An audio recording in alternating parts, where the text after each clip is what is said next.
Welcome back to another story on Infidelity Tales Lab. Before we begin, tell us, where in the world are you watching from? Now, let's dive into today's story. Chapter 1. The Perfect Life. Matthew Combs adjusted his safety glasses and powered down the lathe in his home workshop. At 38, he'd built a reputation as one of the most innovative mechanical engineers at Lockheed Martin.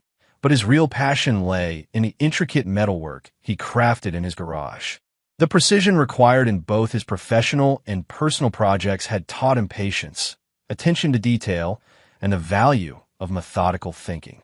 "Dad, dinner!" his 16-year-old son Eric called from the back door.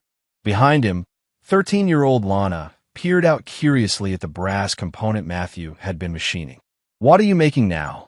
Lana asked, her bright eyes reflecting the same curiosity that made her excel in her science classes. "Part of a custom lock mechanism," Matthew said, wiping his hands on a shop rag. "Sometimes the old ways are the most reliable." As they walked toward the house, Matthew felt the familiar surge of contentment that came with his evening routine. The suburban Denver home he'd bought 12 years ago still felt like a sanctuary. Lori had done wonders with the interior design, her artistic eye transforming their house into something that belonged in a magazine. Lori Donovan Combs stood at the stove, her auburn hair catching the warm kitchen light. At 35, she still turned heads, but what had initially drawn Matthew to her wasn't just her beauty. It was her apparent depth, her claims of volunteering with various charities, her passionate discussions about helping those less fortunate. "Smells incredible," Matthew said, kissing her cheek. She tensed slightly, as she had been doing more frequently lately. "Just spaghetti," she said dismissively. "Charlie Ingram called. He can come look at the chest freezer tomorrow morning. Said he's the best appliance repair guy in Jefferson County." Matthew nodded. The 20-year-old chest freezer in the basement had been making concerning noises for weeks. Lori insisted they needed to get it fixed rather than replaced. She claimed it had sentimental value from her grandmother. Over dinner, Eric talked excitedly about his acceptance to the engineering program at Colorado School of Mines. "Dad, I want to be just like you. Build things that matter, solve real problems." Matthew felt pride swell in his chest. Both his children had inherited his analytical mind and moral compass. They questioned things, thought critically, and had strong senses of right and wrong. Speaking of solving problems, Lana interjected, "Mrs. Henderson at school said 3 more kids have gone missing from Denver in the past 6 months. That's really scary." Lori's fork clattered against her plate. "Don't talk about such horrible things at dinner," she snapped, then quickly softened her tone. "Sorry, honey. That kind of news just upsets me." Matthew studied his wife's face. Lori had always been emotional about news stories, but lately, her reaction seemed more intense, almost panicked. He made a mental note to pay closer attention. After dinner, while Lori claimed she was going to her book club, Matthew helped the kids with homework. Eric was working on calculus problems that reminded Matthew of his own engineering school days, while Lana puzzled over a chemistry set Matthew had bought her. "Dad," Lana said quietly, "has Mom seemed different to you lately?" Matthew looked up from Eric's derivatives. His daughter had always been perceptive beyond her years. "Different how?" "She gets these phone calls and goes outside to talk.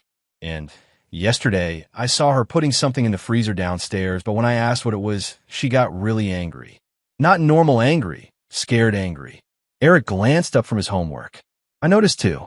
And she's been gone more nights, claiming book club or volunteer work. But her clothes don't smell like other people's houses. They smell like, I don't know, chemicals." Matthew felt a chill run down his spine, but he maintained his calm exterior. His children were observant and intelligent. If they were noticing inconsistencies, there were inconsistencies to notice. "I'm sure it's nothing serious," he said reassuringly. "But good detective work, you too. Always trust your instincts, but gather evidence before drawing conclusions." That night, Matthew lay awake listening to Lori's steady breathing beside him. Her phone buzzed at 2:47 a.m. In the blue glow of the screen, he saw her carefully slip out of bed and pad quietly downstairs. Through their bedroom window, he watched her pacing in the backyard, gesturing animatedly during what appeared to be an intense conversation. When she returned 20 minutes later, Matthew pretended to be asleep, but his engineer's mind was already working, cataloging inconsistencies and formulating hypotheses. Tomorrow, Charlie Ingram would fix the freezer. Matthew had no idea that this routine repair would shatter everything he thought he knew about his life. Chapter 2. The Discovery. Charlie Ingram arrived at 9:15 a.m. sharp, a weathered man in his 50s with calloused hands and kind eyes. He carried a toolkit that looked like it had seen decades of service, and Matthew immediately liked his no-nonsense demeanor. "Appreciate you fitting us in," Matthew said, leading Charlie through the house toward the basement. "My wife says the freezer's been in her family for years." "No problem. These old chest freezers, they're built like tanks. Usually just need a little TLC." Charlie paused at the top of the basement stairs. "She around?" "Some folks like to hover while I work." "Book club meeting," Matthew replied. "She volunteers a lot." The lie came easily, though Matthew wasn't entirely sure why Lori had insisted on being out during the repair. The basement was finished but rarely used, serving mainly as storage and housing the old chest freezer in the far corner. The unit was humming loudly, its compressor working overtime. "Yeah, she's struggling," Charlie said, kneeling beside the freezer. "Mind if I unplug her and take a look inside? Sometimes there's ice buildup that interferes with the mechanisms." Matthew nodded, settling into a nearby chair with his laptop to work on some engineering schematics while Charlie worked. The familiar sounds of diagnostic work, the clink of tools, the occasional grunt of effort, created a comfortable background. 20 minutes later, Charlie's work sounds stopped abruptly. "Mr. Combs?" Charlie's voice had changed, taking on a strained quality that made Matthew look up from his computer. Charlie was standing perfectly still beside the open freezer, his face pale and his hands trembling slightly. "What is it?" Matthew asked, rising from his chair. "Sir, I need you to call the police. Right now." Charlie's voice was barely above a whisper. Matthew moved closer, but Charlie held up a shaking hand. Don't look. Just call the police." "Charlie, what the hell?" "Please, Mr. Combs. Trust me on this. Call 911. Tell them you need detectives and the coroner. Then I need you to get your kids and go somewhere safe." The engineer in Matthew demanded data, demanded to understand what was happening. He stepped around Charlie and looked into the freezer. The cold air hit his face, but it wasn't the temperature that made him stagger backward. Wrapped in clear plastic beneath packages of frozen vegetables were human remains. Not old remains, recent ones. And underneath, partially visible, he could make out identification cards and personal effects. Matthew's analytical mind cataloged details even as his stomach churned. The methodical packaging, the deliberate concealment beneath everyday items, the organized nature of the storage. This wasn't a crime of passion. This was systematic. "Oh God," Matthew whispered, then louder, "Oh God, no." Charlie gripped his shoulder. "Mr. Combs, listen to me carefully. While fixing the temperature control, I found more than just bodies. There are photos, documents, what looks like records. This is organized, professional." Matthew's hands shook as he pulled out his phone. His mind raced through implications. Lori's late-night phone calls, her mysterious absences, her panic about the missing children Lana had mentioned. "Why did you tell me to get my kids?" Matthew asked as he dialed 911. Charlie's expression was grim. "Because one of those ID cards in there, it belongs to someone reported missing 2 weeks ago. And there's a notebook with dates, locations, and..." Charlie swallowed hard. "And what looks like a schedule. Your wife's handwriting is on some of the pages." The 911 operator answered, but Matthew could barely form words. His perfect life, his loving wife, his safe home, everything was crumbling around him. 911, what's your emergency?" We found there are bodies in my freezer. Human remains. I need police and detectives." As he gave his address, Matthew's mind began shifting from shock to something harder, more focused. The same analytical approach that made him excellent at engineering problems was kicking in. Evidence, timeline, connections. His wife wasn't just involved in this horror. She was orchestrating it. And if Charlie was right about the schedule, it wasn't over. 20 minutes later, sirens wailed in the distance, growing closer. Matthew had already called his kids' schools and arranged for early pickup under the pretense of a family emergency. They were currently at his sister's house across town, safely away from whatever hell was about to descend on his home. But as Detective Brett Lawrence and the crime scene team began their work, Matthew realized safety was only temporary. Because if Lori was capable of this level of deception and violence, what else was she planning? And more importantly, who was helping her? Chapter 3. The Web Unravels. Detective Brett Lawrence had 23 years of experience in Denver PD's Major Crimes Unit, but even he paused when he saw the contents of the Combs family freezer. The scene was methodical, organized, and deeply disturbing. "Mr. Combs," Detective Lawrence said, settling across from Matthew at the kitchen table, "I need you to understand that this is now an active crime scene. You and your children cannot return home until our investigation is complete." Matthew nodded, his engineer's mind still processing the impossibility of his situation. "Detective, I need to know, is my family in danger?" "That's what we're trying to determine." Lawrence opened his notebook.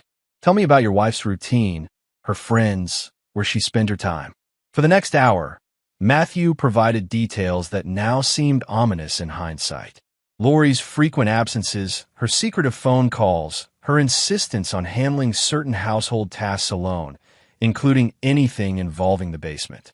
The notebook Charlie found, Lawrence said carefully, contains detailed records going back 8 months. Names, dates, locations. We're cross-referencing with missing persons reports, but preliminary analysis suggests your wife has been involved in a trafficking operation. The words hit Matthew like a physical blow. Human trafficking, not a crime of passion or a single terrible mistake. A systematic business of destroying lives. "There's more," Lawrence continued. "The financial records we found suggest this operation involves multiple people and significant money transfers. Your wife wasn't working alone." Matthew's phone buzzed with a text from Lori. "Where are you? Why are police cars at our house?" He showed the message to Lawrence, who immediately motioned to a technician. "We need to trace this and set up monitoring on Mr. Combs' phone. She doesn't know what we've found yet." "Detective," Matthew said, his voice steady despite the turmoil inside, "I want to help catch them. All of them." Lawrence studied Matthew's face.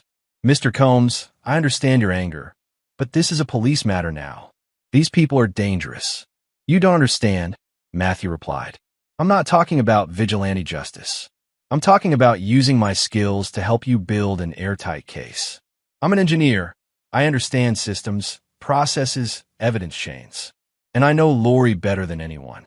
Lawrence was quiet for a moment. "What do you mean?" Matthew pulled out a small notebook he'd been writing in since returning from his sister's house. "Lori thinks she's clever, but she's predictable. Every Tuesday and Thursday, she claims book club, but she's gone exactly 4 hours and returns with her car's odometer showing 60 to 80 additional miles. That's a very specific radius from our house." He flipped pages. "She gets nervous phone calls that always end with her saying Thursday pickup or Tuesday delivery. She's been insisting we pay cash for everything lately, claiming she wants to simplify our finances. And 3 weeks ago, I found a prepaid phone hidden in her jewelry box." Lawrence's eyebrows rose. "You've been documenting this?" "I'm an engineer, detective. When I see a system failing, I analyze it." Matthew's expression hardened.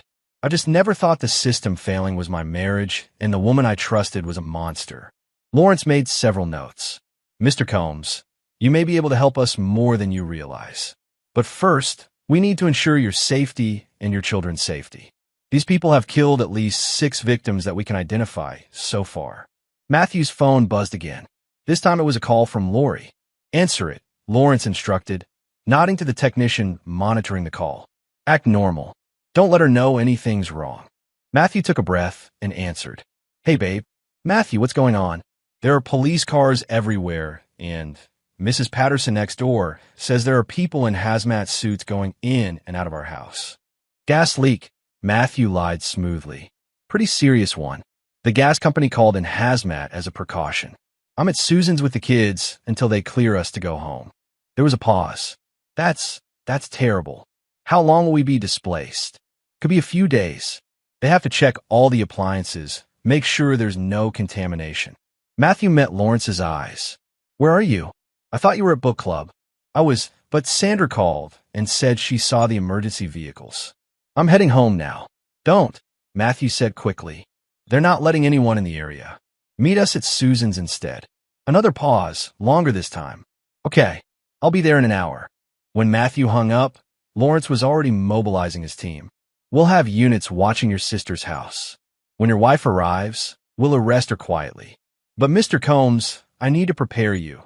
This is just the beginning. Based on what we found, your wife is part of a larger network. Matthew stood, his jaw set with determination. Then we'd better make sure we get all of them. As the afternoon wore on, Matthew began to understand the true scope of the horror his wife had been orchestrating.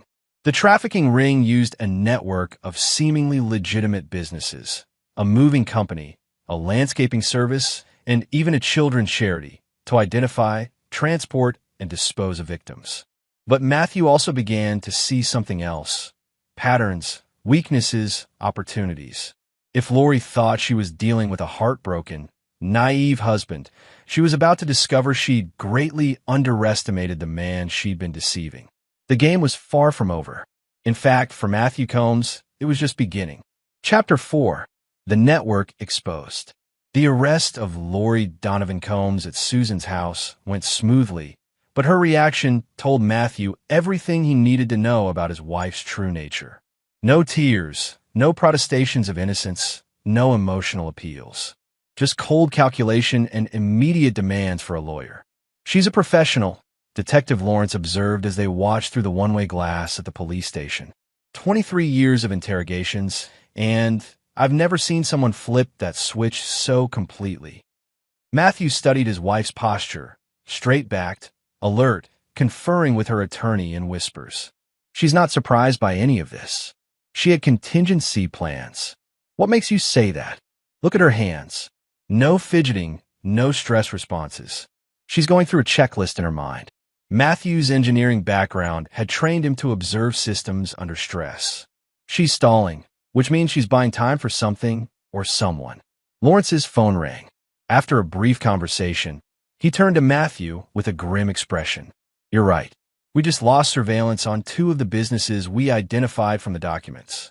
Their offices have been cleared out, and key personnel have disappeared. Matthew wasn't surprised. She triggered their emergency protocol somehow. Probably a code word during her arrest or through a lawyer. Mr. Combs, I'm going to ask you something. I want you to think carefully before answering. Lawrence sat down across from Matthew. You know your wife better than anyone. If she's as smart as she appears, she'll have prepared for the possibility of getting caught. What would her backup plan look like? Matthew considered the question with the same methodical approach he used for complex engineering problems. Lori always needs control and always has exit strategies. She told me once that her biggest fear was being trapped with no options. He paused. If she's part of a larger network, she either has leverage over them or she has an escape route they don't know about. Leverage, information, records, evidence that could bring down the whole operation. Matthew's eyes widened as the implications hit him. Detective, what if the notebook you found wasn't her only record keeping? What if she kept insurance files? Lawrence immediately called for a more thorough search of the Combs house. Within hours, investigators found a hidden safe behind a false wall in Lori's home office. Inside, detailed financial records, photographs, communications logs, and most damning of all, video recordings of key figures in the trafficking network. Your wife documented everything, Detective Lawrence said, spreading the evidence across a conference table. Names, dates, financial transactions, operational details. It's like she was building a case file. Matthew examined the materials, his anger building as he recognized some of the names. Some of these people, I know them. We've had them to dinner parties. She introduced them as her volunteer work colleagues. One name in particular caught his attention, Ignacio Donovan. That's her brother. I thought he worked in import-export. He does, Lawrence said grimly. Just not the legal kind. According to these records, he's been using his shipping business to transport victims across state lines. This operation is much larger than we initially thought. Matthew studied the organizational chart Lori had meticulously maintained. The network included a dozen businesses across 3 states, with victims being moved through a pipeline that started with identification and grooming, moved through transportation and containment, and ended with disposal. She kept all this as insurance, Matthew realized. If anyone tried to cut her out or eliminate her, she could bring down the entire network. Which means, Lawrence concluded, now that she's been arrested, everyone involved is in damage control mode. They'll either try to eliminate the evidence and witnesses, or eliminate her, Matthew finished. Detective, my wife may be a monster, but she's also the key to stopping this entire operation. If something happens to her in custody. Lawrence nodded. We've already arranged for protective custody. But you're right. We're racing against time. Every hour we delay gives them more opportunity to cover their tracks and disappear. Matthew stood and began pacing, his mind working through the problem. What if we could turn their panic against them? Force them to make mistakes? What do you mean?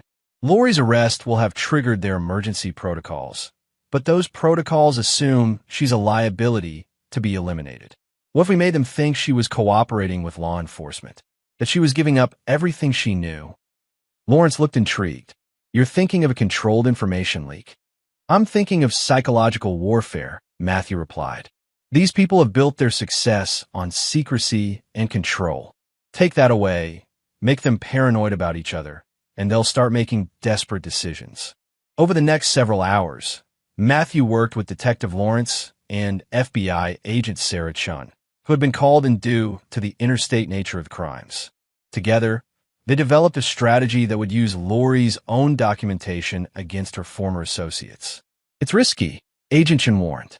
If we move too aggressively, we could spook the entire network into going underground. And if we move too slowly, Matthew countered, more people die. These records show they have a shipment scheduled for this weekend. That's not merchandise. Those are human beings. Detective Lawrence made the final call. We go with Mr. Combs' plan, but we do it surgically. Target the key players, apply pressure simultaneously, and force them to react before they can coordinate a response. As the task force prepared for coordinated raids across 3 states, Matthew felt a mixture of satisfaction and cold determination. The careful, methodical approach that had made him successful as an engineer was now being applied to dismantling the network that had destroyed so many lives. But Matthew also knew this was personal. These people hadn't just committed crimes. They had used his home, his marriage, his life as cover for their operations. They had put his children in danger and made him an unwitting accomplice to their horrors. The professional response was justice through the legal system. But Matthew was already considering what would happen if the legal system proved insufficient. Chapter 5. The Hunter Becomes the Hunted. The coordinated raids yielded mixed results. While law enforcement managed to rescue 7 victims and seize significant evidence, most of the network's leadership had vanished. Only 3 mid-level operatives were arrested, and Ignacio Donovan had disappeared completely. He had a 12-hour head start, Agent Chun explained during the task force debriefing. By the time we hit his shipping facility, everything had been sanitized. Professional job. They even removed traces of DNA evidence. Matthew studied the arrest reports and evidence logs. But you got the financial records before they could clean those out. Most of them, Detective Lawrence confirmed. Your wife's documentation was incredibly thorough. We've frozen over $2 million in assets and identified property in 4 states. What about the victims you rescued? Matthew asked. Agent Chin's expression brightened slightly. All alive, receiving medical care and psychological support. 2 are able to provide testimony about the network's operations. Without your wife's records, we never would have found them in time. Matthew should have felt satisfaction at this victory, but something was nagging at him. Agent Chun, in my experience, when a complex system fails catastrophically, it's usually because someone triggered a cascade failure. The network's response was too coordinated, too thorough. They didn't just have contingency plans, they had inside information about our investigation. Lawrence and Chun exchanged glances. What are you suggesting? Lawrence asked. I'm suggesting that someone with access to our investigation warn them. The timing was too perfect. Matthew pulled out his notebook and began sketching a timeline. We discovered the evidence Monday morning. By Wednesday evening, when we arrested Lori, the network was already evacuating.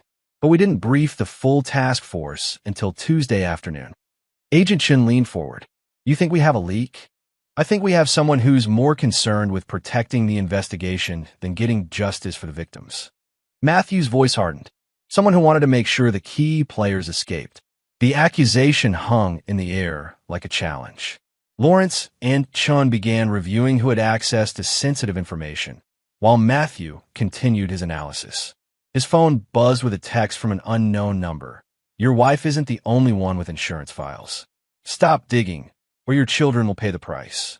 Matthew showed the message to the agents, but his expression remained calm. They just made their first real mistake. How so? Chun asked. They're threatening my children instead of me. That means they don't understand who they're dealing with. Matthew's engineering background had taught him that systems under pressure reveal their weaknesses. They think I'm a grieving husband who stumbled into their operation. They're about to learn otherwise. Over the next 48 hours, Matthew used his analytical skills and the resources provided by the task force to map out the network's remaining structure. Using Lori's documentation and the evidence from the raids, he identified patterns in their communications, financial transfers, and operational procedures.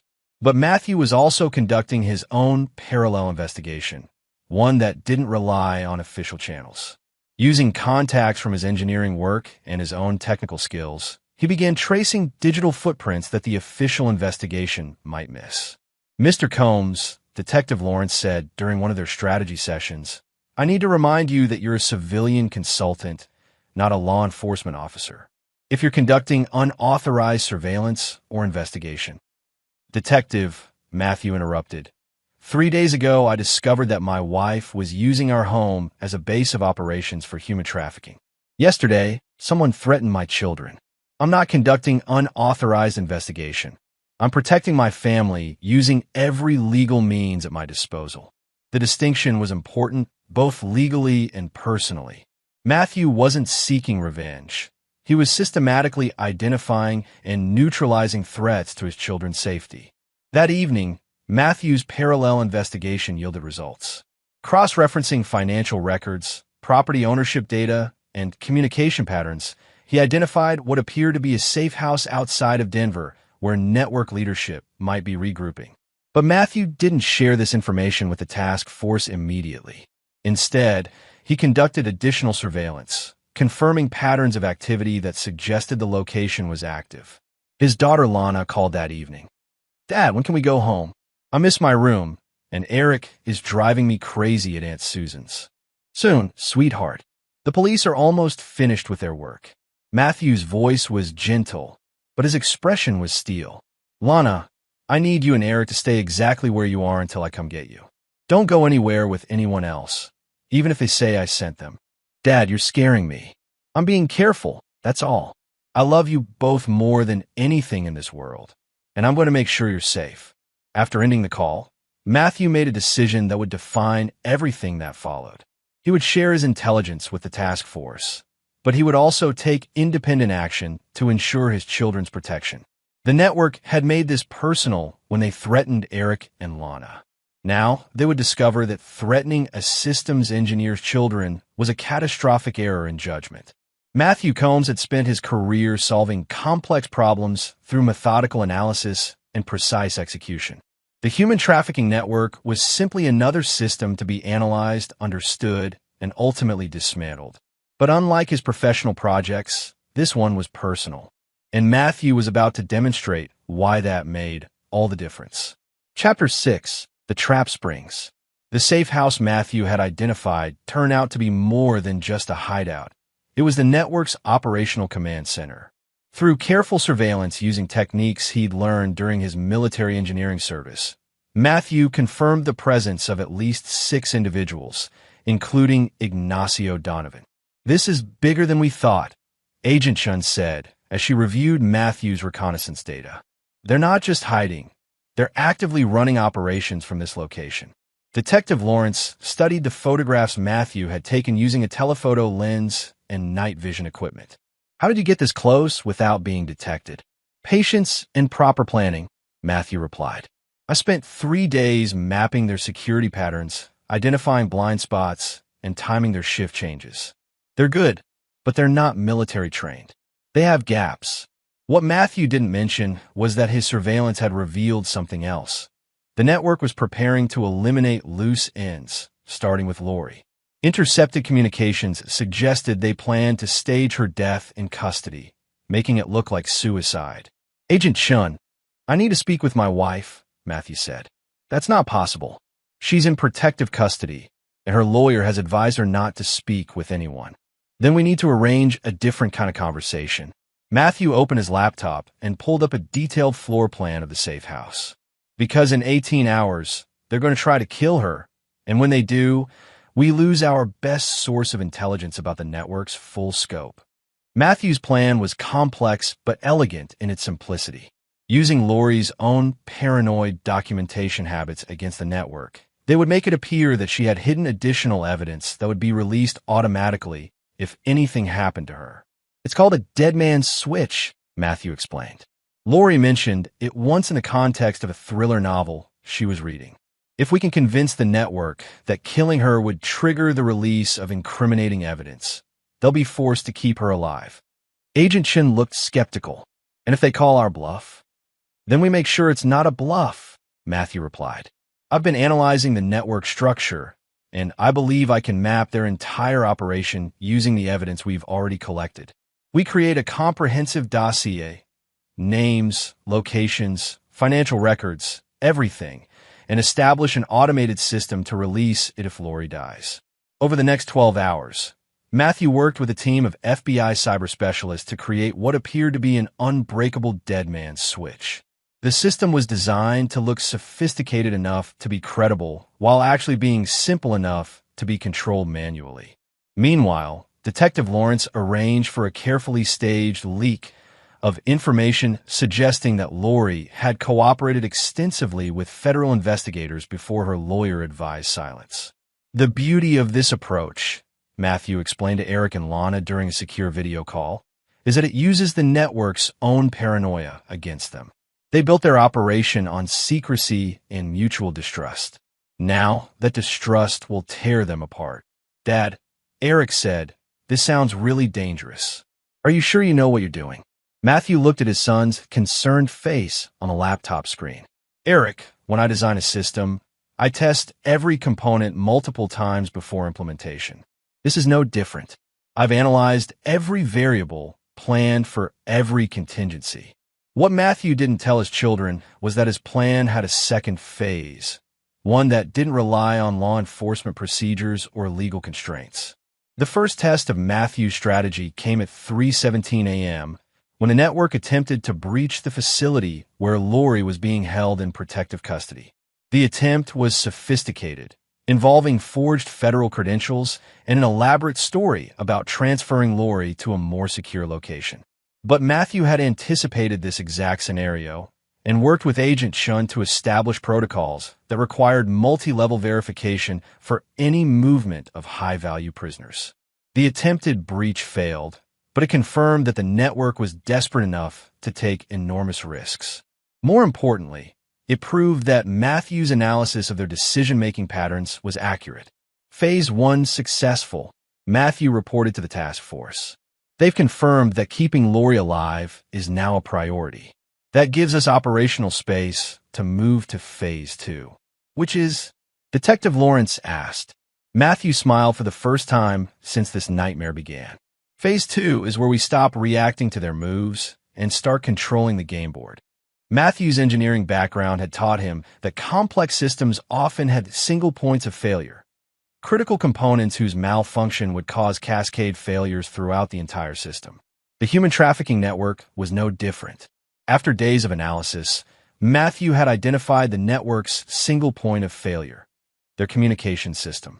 Every operation, every financial transaction, every movement of personnel flowed through a secured communications hub that Ignacio Donovan controlled personally. If we can compromise their communications, Matthew explained. We can do more than just intercept their messages. We can inject false information, create confusion, and turn their coordination system against them. Agent Shin looked impressed despite herself. You're talking about sophisticated cyber warfare, Mr. Combs. That's not typically a civilian skill set. Agent Shun, Matthew replied. I design control systems for advanced aircraft. Compromising a criminal network's communications is actually less complicated than debugging flight control software. As Matthew began implementing Phase 2 of his plan, he felt the satisfaction that came with applying his professional skills to a problem that mattered more than anything else in his life. The network had threatened his children and used his wife to violate everything he held sacred. Now, they would learn what happened when they targeted a systems engineer's family. Chapter 7: Digital Warfare. Matthew's cyber assault on the network's communications began at precisely 2 a.m. on Friday morning. Using a combination of social engineering, technical exploits, and the network's own paranoid security protocols against them, he gained access to their central communications hub within 43 minutes.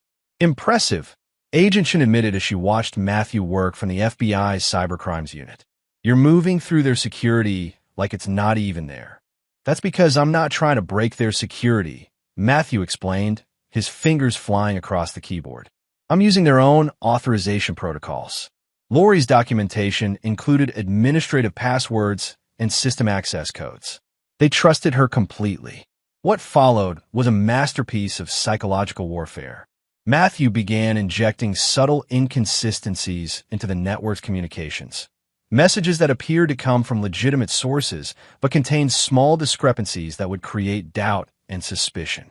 A message from Ignacio Donovan to his lieutenant in Phoenix contained financial figures that didn't match previous communications.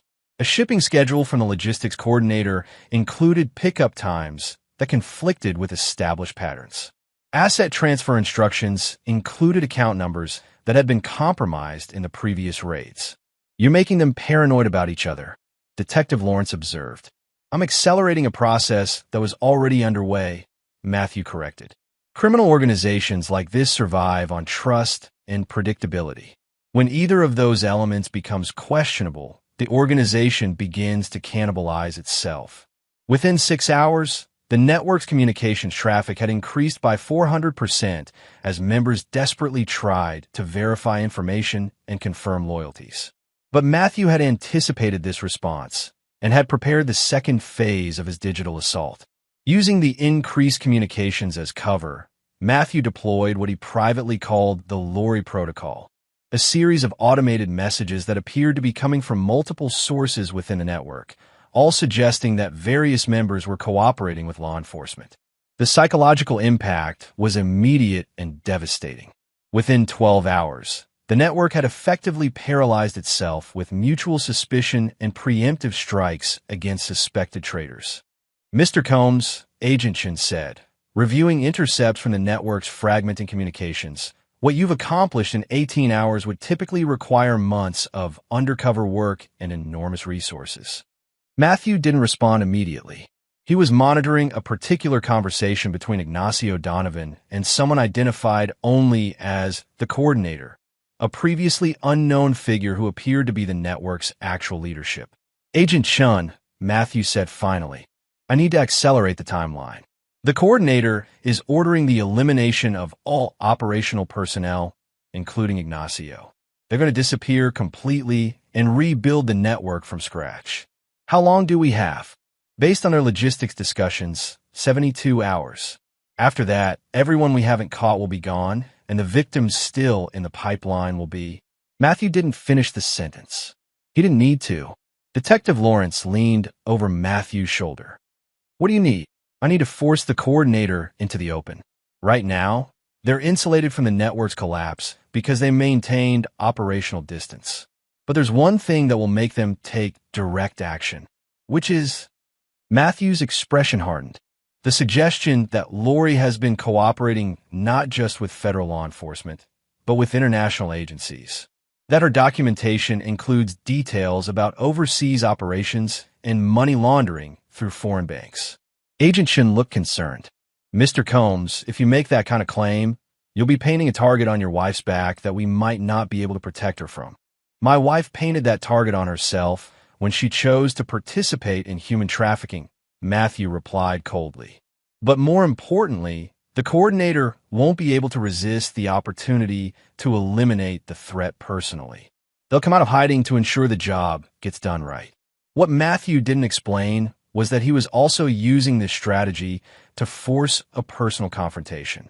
The analytical part of his mind recognized that the legal system might not deliver the kind of justice he felt was appropriate for people who had used his family and threatened his children.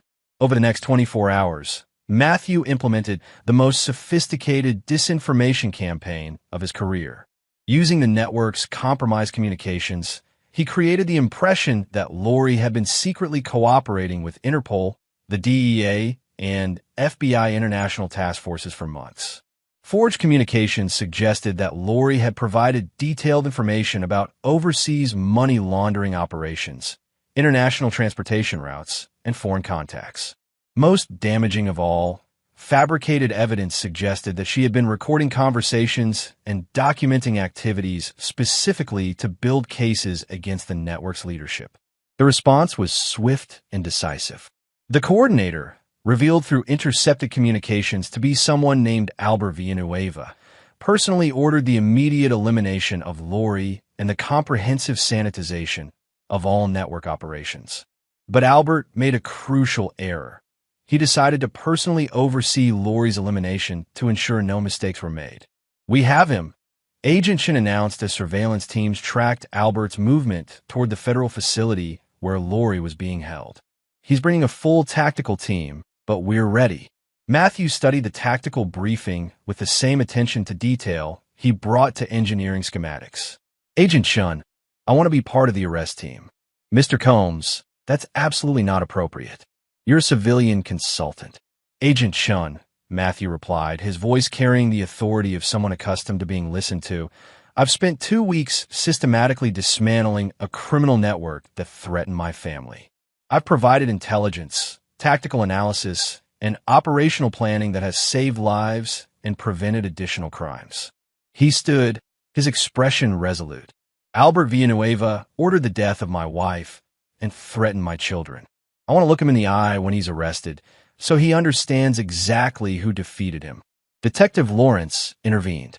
"Chun, he's been right about everything so far, and technically, he'll be safer with us than anywhere else when this goes down."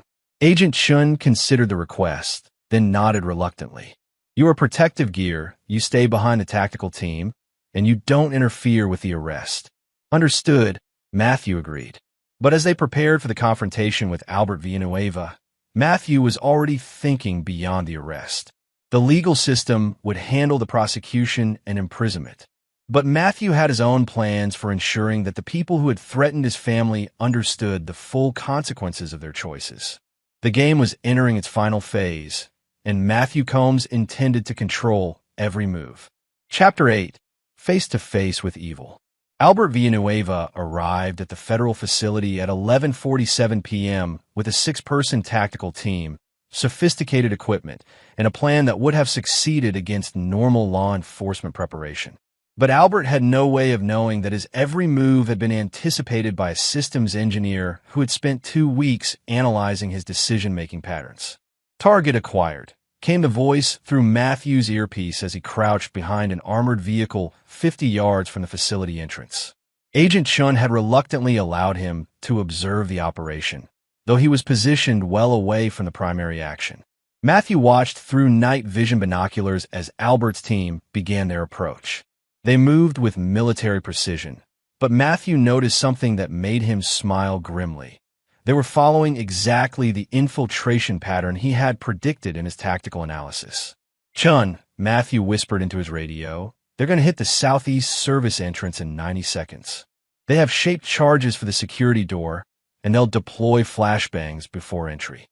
"How can you be so specific?" came Chen's voice. "Because Albert is a control freak, and control freaks follow predictable patterns when under pressure," Matthew replied.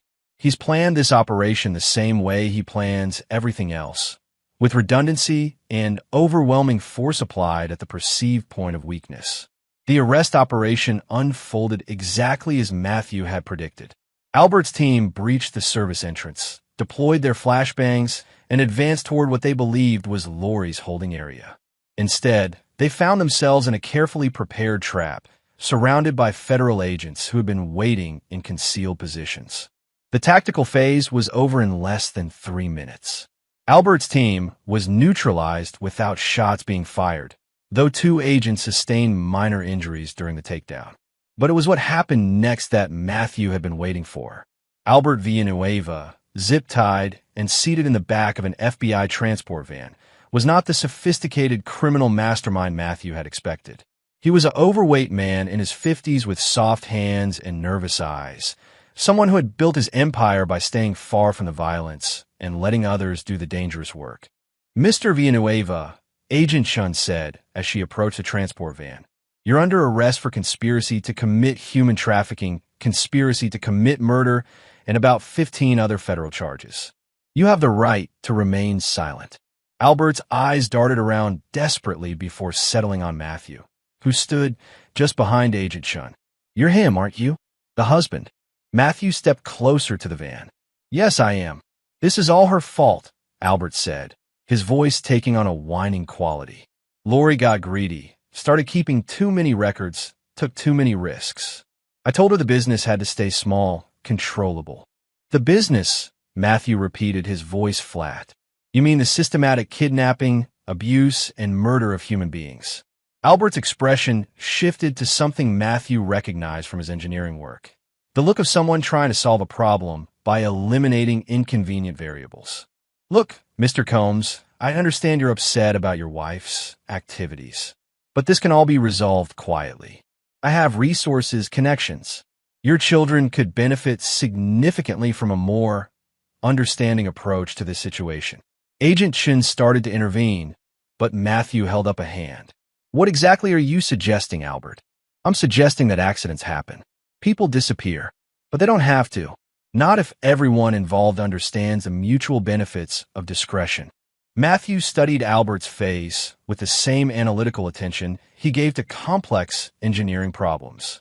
"You're offering to spare my children's lives in exchange for my cooperation in covering up your crimes." "I'm offering to make sure everyone gets what they really want," Albert replied. "You want your family safe. I want to continue my business operations. There's no reason we can't reach a mutually beneficial arrangement." Matthew was quiet for a long moment. When he spoke, his voice carried the authority of someone who had made a final decision. "Albert, I want you to understand something very clearly. You threaten my children. You use my wife to operate a criminal enterprise from my home. You've destroyed the lives of dozens of innocent people." He leaned closer to the van. "I'm a systems engineer, Albert. I solve complex problems by identifying the critical failure points and eliminating them. You are a critical failure point." Albert's expression changed from calculating to fearful. "What does that mean?" "It means I've spent 2 weeks documenting every aspect of your organization.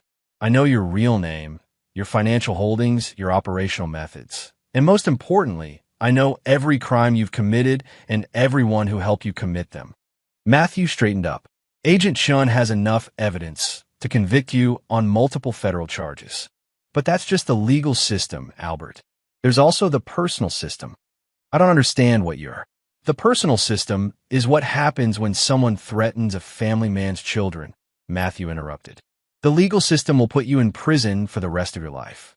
The personal system will make sure that everyone you ever cared about understands exactly what kind of monster you are." Matthew turned to Agent Chun. "I believe Mr. Villanueva is ready to be transported to federal holding. He has a lot to think about." As the transport van pulled away, Agent Chun looked at Matthew with a mixture of admiration and concern. "Mr. Combs, what did you mean by the personal system?" Matthew was quiet for a moment, watching the taillights disappear into the night. "Agent Chun, the legal system will handle Albert's prosecution and imprisonment. But Albert has family members, business associates, and social connections who have no idea what he's been doing. I think they deserve to know. You're talking about destroying his reputation and relationships. I'm talking about ensuring that the consequences of his choices extend beyond a prison sentence," Matthew replied. Albert built his life on deception and compartmentalization. I'm going to make sure that compartmentalization collapses completely. As they prepared to leave the arrest site, Matthew felt a sense of completion that went beyond simple justice. The systems engineer in him appreciated the elegant resolution. Every threat neutralized, every loose end tied up, every component of the criminal network identified and dismantled. But more than that, Matthew knew that his children could finally come home. The nightmare that had begun with a routine appliance repair was finally over. Or so he thought. Chapter 9. Justice and Resolution. 6 months after Albert Villanueva's arrest, Matthew stood in the kitchen of his renovated home, watching Eric and Lana prepare breakfast before school. The house had been extensively remodeled after the FBI released it as a crime scene. New flooring, fresh paint, and most importantly, no basement chest freezer. "Dad," Lana said, scrambling eggs while Eric made toast. "Mrs. Henderson says the trial starts next week. Are you going to testify?" Matthew nodded. "Both Albert and your mother will be sentenced based partly on my testimony and the evidence we gathered." He didn't mention that Lori had attempted to negotiate a plea agreement that would have reduced her sentence in exchange for additional cooperation. Matthew had encouraged federal prosecutors to reject the offer. Eric looked up from the toaster. "What do you think will happen to them?" "Albert will spend the rest of his life in federal prison," Matthew replied matter-of-factly. "The charges include multiple counts of human trafficking, conspiracy to commit murder, and racketeering. His minimum sentence is life without parole." "And Mom?" Lana asked quietly. Matthew's expression softened slightly. "Your mother made terrible choices that hurt innocent people. She'll also spend many years in prison. But she's still your mother, and if you ever want to write to her or visit her, I'll support that decision." What Matthew didn't tell his children was that his personal system had been even more effective than the legal system. Albert's wife had divorced him and moved across the country with their children after learning about his crimes. His business associates had terminated all relationships and cooperated fully with investigators to distance themselves from his activities. His social circle had completely ostracized him. More importantly, Matthew had used his technical skills to ensure that Albert's criminal activities became widely known in federal prison. Inmates who trafficked children rarely fared well in the prison hierarchy. Detective Lawrence called that afternoon with an update. "Mr. Combs, I wanted to let you know that the trafficking network has been completely dismantled. We've rescued 37 victims total, made 43 arrests across 8 states, and seized over $8 million in assets." "What about the victims?" Matthew asked. "Are they getting the help they need?" "All survivors are receiving comprehensive support, medical care, psychological counseling, legal assistance, and help reintegrating into society. Several have specifically asked me to thank you for your role in their rescue." After ending the call, Matthew returned to his home workshop, where he was crafting a custom chess set, a project that required precision, patience, and long-term planning. The same skills that had made him an effective engineer and had enabled him to dismantle a criminal network. Agent Chin visited that evening to provide final case updates. "Mr. Combs, I wanted you to know that your analytical work has been incorporated into FBI training protocols. The systematic approach you use to map and disrupt the network is being taught to agents specializing in organized crime." "I'm glad something positive can come from this experience," Matthew replied. "Any word on whether there are other networks operating similar schemes?" "We've identified several suspicious operations using techniques based on your analytical framework," Chin confirmed. "Your work isn't just going to put Albert and Lori in prison. It's going to help us catch other criminals who use similar methods." That night, Matthew sat in his living room with Eric and Lana, watching a movie and eating popcorn. It was a scene of domestic normalcy that would have seemed impossible 6 months earlier. "Dad," Eric said during a commercial break, "I've been thinking about what I want to study in college. I still want to be an engineer like you, but I also want to understand how criminals think. Maybe criminal psychology or forensic analysis." Matthew smiled. "That sounds like an excellent combination. The world needs people who can understand both the technical and human aspects of solving complex problems." Lana, who had been unusually quiet, finally spoke up. "Dad, I've been having nightmares about Mom. Not about what she did, but about, what if I'm like her? What if there's something wrong with me too? Matthew set down his popcorn and looked directly at his daughter. Lana, character isn't genetic. It's developed through choices, experiences, and the values you embrace. You and Eric have shown more courage, integrity, and compassion during this ordeal than many adults show in their entire lives. He pulled both children closer. Your mother made her choices. You'll make yours. And based on everything I've observed about your character, I have complete confidence in the people you're becoming. 3 months later, Matthew received a letter from one of the trafficking victims who had been rescued. Maria Santos, a 19-year-old from El Paso, wrote that she was now studying social work and planned to help other survivors of human trafficking. Mr. Combs, her letter read, I wanted you to know that your decision to fight for justice instead of just accepting what happened has changed my life and the lives of 36 other people. We get to live, go to school, have families, and make our own choices because you refuse to give up. Thank you for proving that good people still exist and still fight for what's right. Matthew kept the letter in his workshop next to a photograph of Eric and Lana at their high school graduation. Both had been accepted to excellent universities, and both planned to pursue careers that involve helping others. On the first anniversary of the day, Charlie Ingram found the contents of the chest freezer. Matthew made a point of calling the appliance repairman. Charlie, this is Matthew Combs. I wanted to thank you again for your courage and for doing the right thing, even though it was difficult. Mr. Combs, Charlie replied, I've been fixing appliances for 30 years and I've never seen anything like that day. But I've also never seen anyone handle a situation like that with the strength and intelligence you showed. You should be proud of what you accomplished. After ending the call, Matthew returned to his workshop, where he was designing a new project, a memorial sculpture for the victims of human trafficking. The piece would incorporate precision machine components, artistic elements, and most importantly, the names of every victim who had been rescued as a result of the investigation. Matthew Combs had learned that sometimes the most important engineering challenges weren't technical problems. They were human problems that required technical solutions. He had also learned that protecting the people you love sometimes required not just strength and intelligence, but the willingness to do whatever was necessary to ensure their safety. The chest freezer was gone, replaced by a new model that served only its intended purpose. But Matthew would never forget what he had learned about systems, failure points, and the importance of methodical analysis when everything you cared about was at stake. His family was safe. Justice had been served. And Matthew Combs had discovered that sometimes the best way to solve an impossible problem was to refuse to accept that it was impossible. The nightmare was over. The future belonged to him, and there you have it. Another story comes to an end. What did you think? I'd love to hear your thoughts in the comments below. If you enjoy this story, consider joining our community by subscribing. It means the world to us. For more stories like this one, check out the recommended videos on screen. And I'll see you there. Welcome back to another story on Infidelity Tales Lab. Before we begin, tell us, where in the world are you watching from? Now, let's dive into today's story. Chapter 1. The Dinner That Changed Everything. Gerald Orozco sat at the head of his mahogany dining table, the same spot he'd occupied for 15 years of marriage. The crystal chandelier cast warm light over the remnants of another silent dinner, but tonight felt different.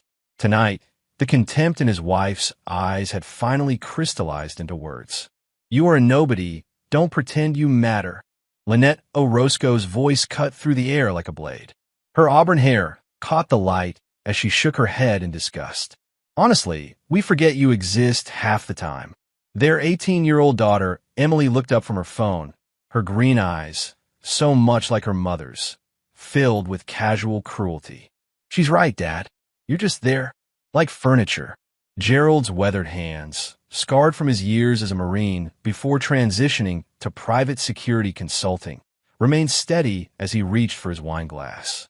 At 45, he'd built a successful business protecting corporate executives and high-net-worth individuals. His analytical mind, honed by military strategy and psychological profiling, had made him wealthy enough to afford this sprawling suburban mansion. Yet somehow, He'd become invisible in his own home. The irony wasn't lost on him. A man whose job was to anticipate threats, to read people's intentions, to protect others from betrayal, and he'd been blind to what was happening under his own roof. He clinked his fork against his wine glass, the crystal singing a pure, clear note. Both women looked at him with surprise.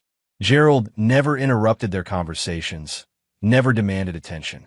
"This won't take long," he said, his voice calm and measured. "Just 3 sentences." By the second sentence, Lynette's face had gone pale. By the third, Emily had set down her phone entirely. "I know about Marco Houston," Gerald continued, watching his wife's manicured fingers tremble against her wine glass. "I know about the Tuesday afternoons at the Riverside Hotel. And I know that you both think I'm too pathetic to do anything about it."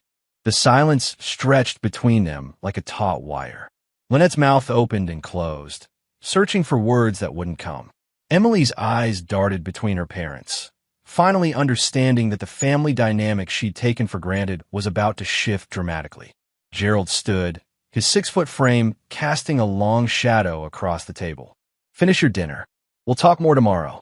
As he walked toward his study, Gerald could hear Lynette's whispered frantically to Emily. They were planning, scheming, trying to figure out how much he knew and how to minimize the damage. They still thought they were dealing with the same passive man who'd endured their disrespect for years. They had no idea who Gerald Orozco really was. In his study, Gerald opened his laptop and pulled up files he'd hoped never to use. His military training had taught him that knowledge was power, and his security business had given him access to resources most people couldn't imagine. For weeks, he'd been gathering intelligence, not because he'd suspected the affair, but because his professional instincts had finally kicked in. The evidence was damning. Photos, credit card records, phone logs, even audio recordings from the surveillance equipment he'd discreetly placed throughout their home. But evidence was just the beginning. What Gerald was planning would require much more than proof of infidelity. Marco Houston, 38, was a successful real estate developer with a reputation for ruthless business practices and a taste for married women. He'd built his fortune by acquiring distressed properties and forcing out long-time residents, gentrifying neighborhoods without regard for the communities he destroyed. His personal life was equally predatory. Lynette was his 4th married conquest in as many years. But Marco had made a crucial mistake. He'd targeted the wrong man's wife. Gerald pulled up Marco's financial records, business partnerships, and personal connections. His security firm had contracts with 3 of the banks that held Marco's construction loans. His former military colleagues now worked in various government agencies. His client list included judges, prosecutors, and police commissioners. Marco Houston had no idea he was about to go to war with someone who had spent 20 years learning how to destroy enemies without leaving fingerprints. Chapter 2. The Architecture of Destruction. 3 days after the dinner revelation, Gerald sat in his downtown office overlooking the city's financial district. His security consulting firm, Orozco Strategic Solutions, occupied the entire 23rd floor of the Meridian Tower. The irony that Marco Houston's development company had built this very building wasn't lost on him. His assistant, Angela Ingram, knocked on his door. At 52, Angela had worked with Gerald since he'd started the company 8 years ago. She was former FBI, brilliant, and absolutely loyal. More importantly, she shared Gerald's belief that betrayal should never go unpunished. "The background checks you requested are complete," she said, setting a thick folder on his desk. "Marco Houston is even worse than we thought." Gerald opened the file.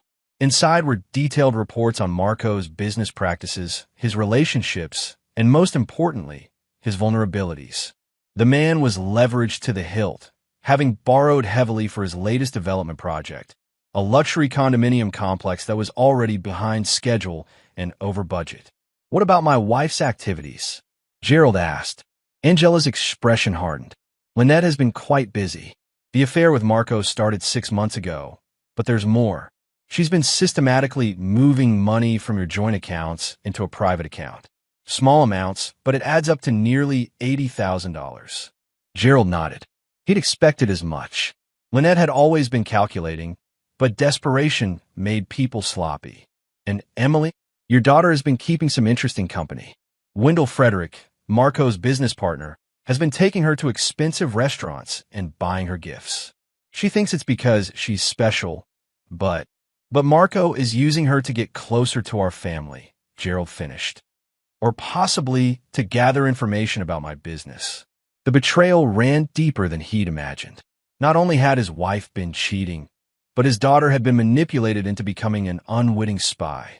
The rage that had been building inside Gerald crystallized into something cold and sharp. I want you to initiate Operation Demolition, Gerald said, using the code name they developed for their most comprehensive investigative protocols. Full-spectrum intelligence gathering on both targets. Financial records, personal communications, business dealings, everything. Angela smiled grimly. It'll be my pleasure. What about the family situation? I'll handle that personally. Lynette and Emily still think they're dealing with the same man who's been rolling over for years. They're about to learn otherwise. That evening, Gerald returned home to find Lynette waiting in the living room, dressed in the black cocktail dress he'd bought her for their anniversary. Her strategy was obvious. Seduce him into forgiveness and compliance. She'd used the same approach whenever she'd been caught in smaller lies over the years. Gerald, darling, she began, her voice honey-sweet. I think we need to talk about what you said the other night. You're right, Gerald replied, settling into his leather armchair. We do need to talk. First, about the $80,000 you've stolen from our accounts. Lynette's carefully composed expression flickered. I don't know what you. Second, Gerald continued, about Emily's relationship with Wendell Frederick. Did you know he's been reporting back to Marco about our conversations? About my work schedule? About when I'm traveling? The color drained from Lynette's face. You're being paranoid. Emily is just.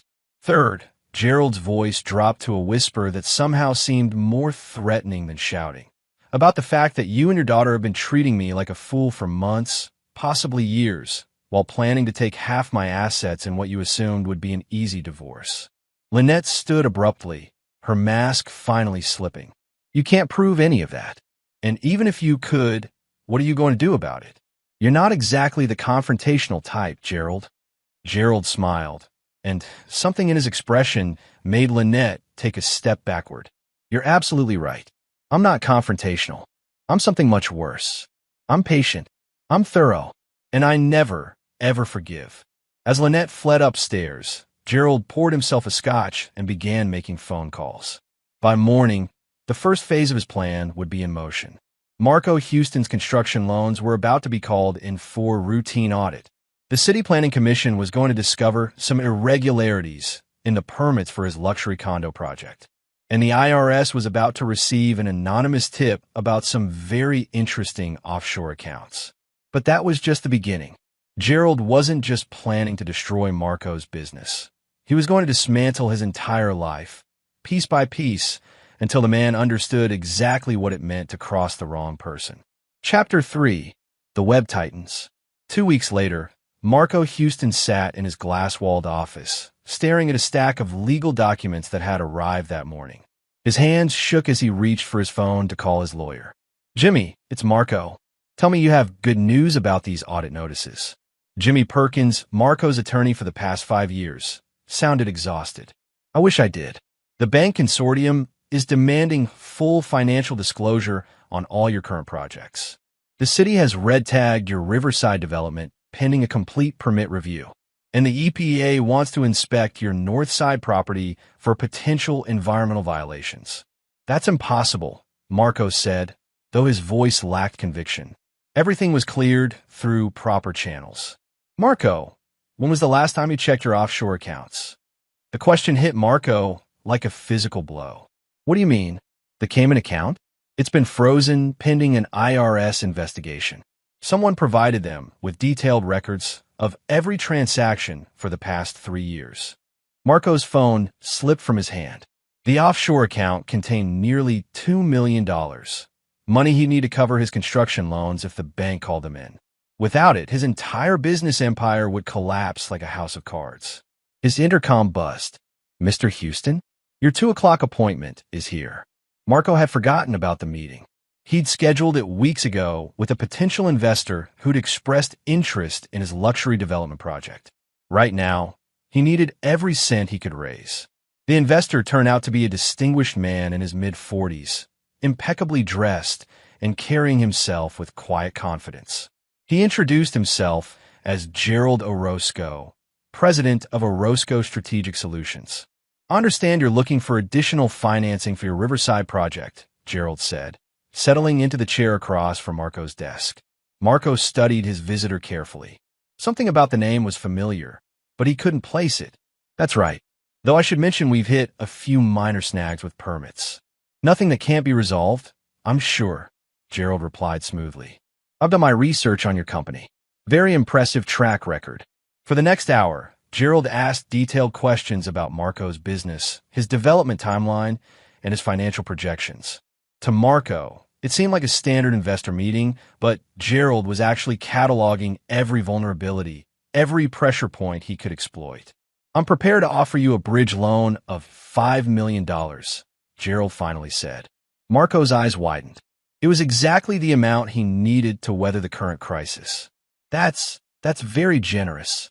What are your terms?" "Standard rates, but I do require comprehensive collateral. Your Riverside property, your Northside holdings, and your personal guarantee backed by your primary residence."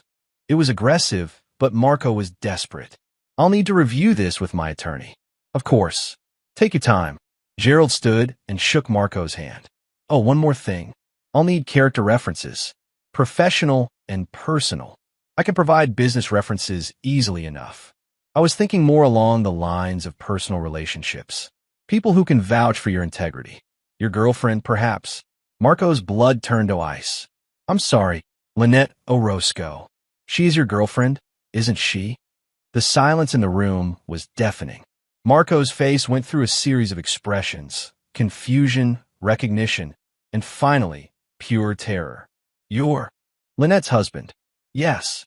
Gerald's voice remained conversational, almost friendly. "And Emily's father. You remember Emily, don't you? Sweet girl. My daughter." Marco's hands were visibly shaking now. "Look, Mr. Orozco, I can explain." "No need. I understand completely. You saw an opportunity, and you took it. A bored housewife, a successful businessman who might have useful connections, a teenage daughter who could provide inside information. It's actually quite clever."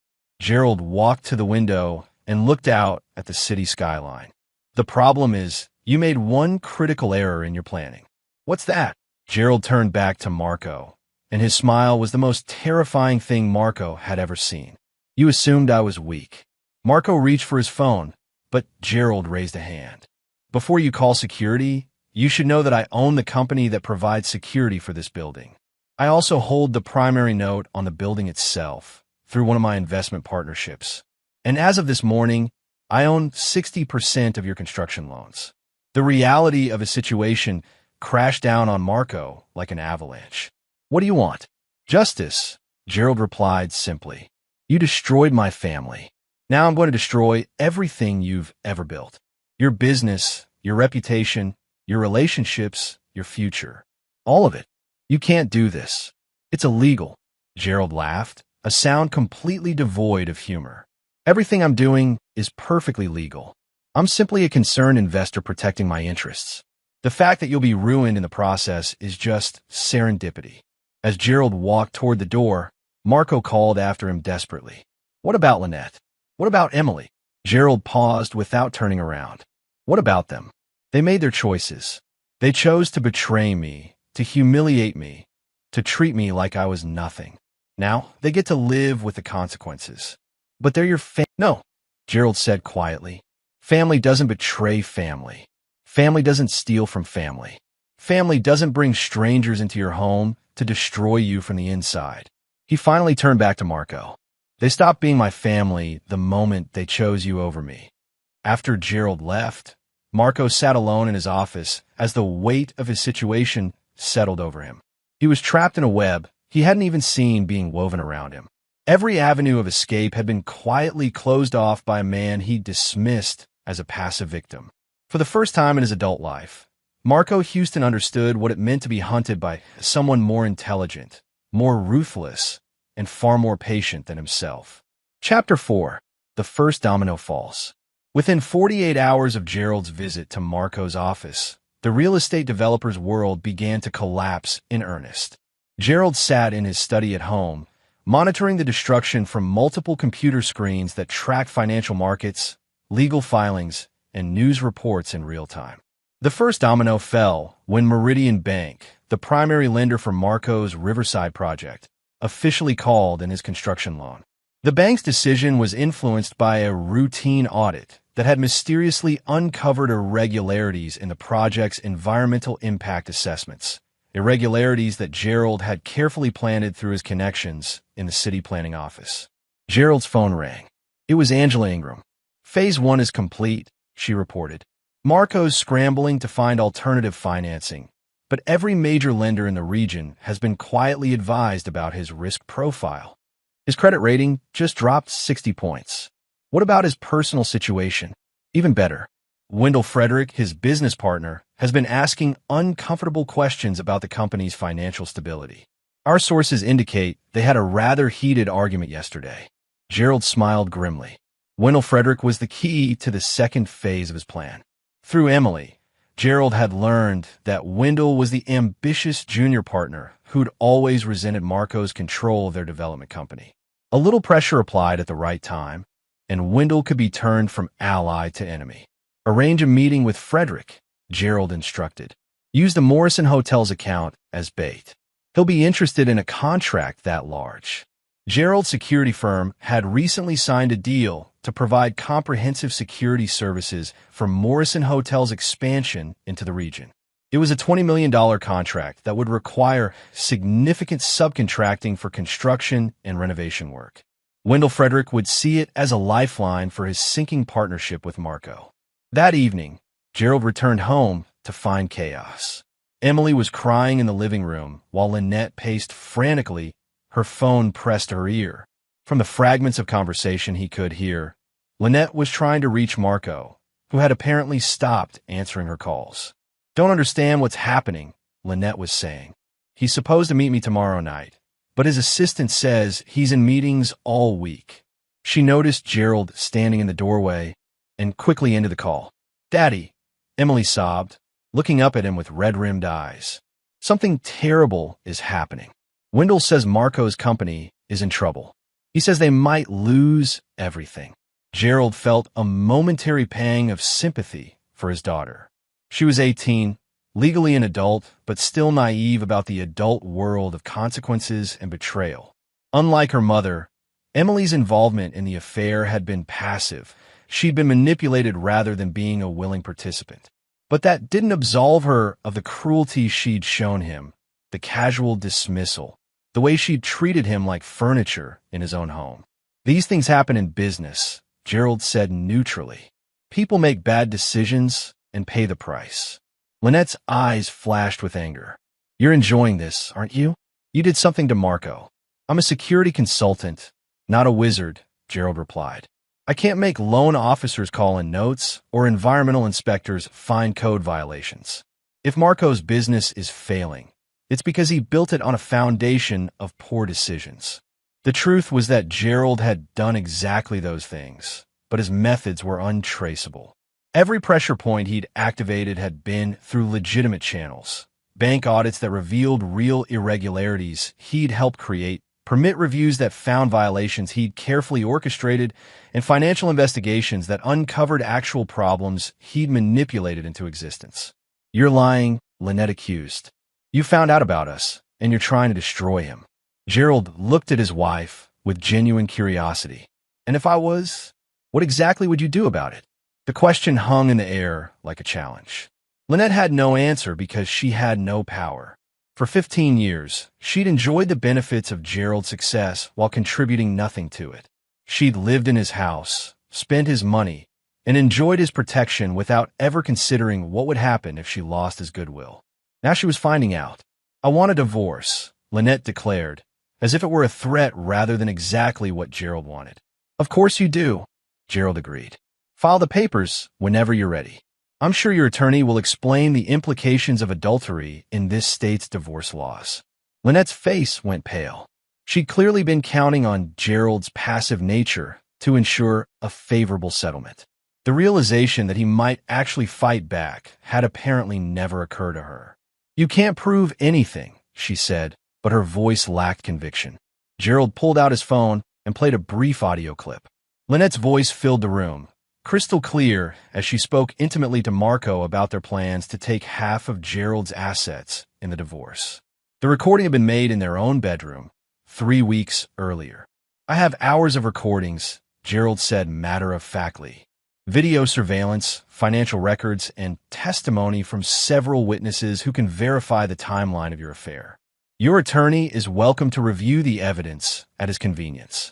Emily had stopped crying and was staring at her parents with growing understanding.